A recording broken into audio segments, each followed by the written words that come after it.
राधा कृष्ण दो रूप जरूर हैं, लेकिन एक जान है। दोनों का प्रेम, आदर, समर्पण और त्याग के मोतियों से सजा हुआ है। लेकिन एक चीज है जो हर एक राधा कृष्ण के भक्त को सोच में डालती है कि इतना प्रेम होते हुए भी भगवत गीता में श्री कृष्ण ने राधा रानी का जिक्र क्यों नहीं किया। आखिर क्या कारण रहा होगा श्री कृष्ण का ऐसा करने में।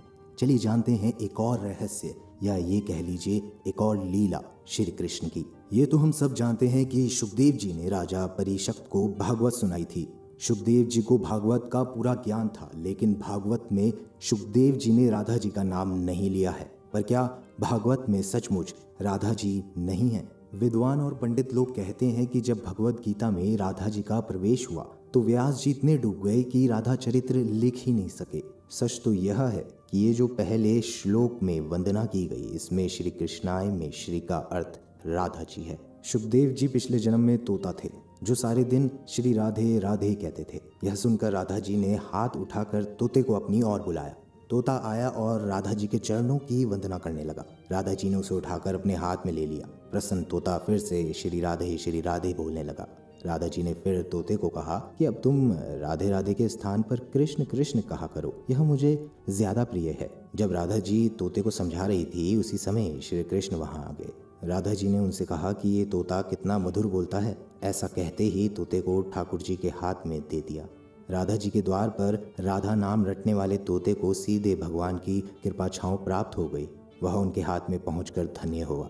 इस प्रकार राधा रानी सुखदेव के सदगुरु बनी। राधा रानी सुखदेव के सदगुरु होने के कारण भागवत में राधा जी का नाम नहीं लिया, क्योंकि कोई कैसे अपने गुरु का नाम ले सकता है। राधा जी का नाम भागवत में ना आने का दूसरा एक और कारण ये भी है कि जब सुखदेव जी राधा शब्द का चिंतन कर लेते तो वो उसी पल राधा जी के भक्ति भाव में डूब जाते।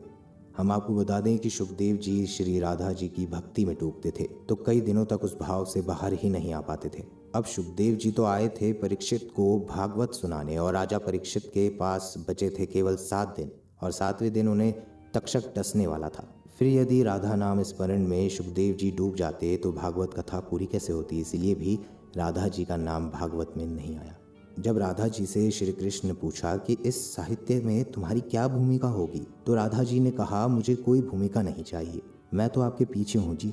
इसीलिए कहा गया है कि कृष्ण देह है तो राधा आत्मा है, कृष्ण शब्द है तो राधा अर्थ है, कृष्ण गीत है तो राधा संगीत है, कृष्ण बंसी है तो राधा स्वर है, कृष्ण समुंदर है तो राधा तरंग है, कृष्ण फूल है तो राधा उसकी सुगंध है। इसीलिए राधा जी का नाम भागवत गीता में कहीं नहीं है, लेकिन उनकी आत्मा पूरे ग्रंथ में है। इसीलिए जिक्र ना होते हुए भी श्री कृष्ण और राधा रानी का नाम एक साथ लिया जाता है, राधा कृष्ण श्री राधे राधे। मित्रों, आपको अगर हमारी ये वीडियो अच्छी लगी हो तो वीडियो को लाइक करें, शेयर करें और कमेंट बॉक्स में राधे राधे लिखना ना भूलें।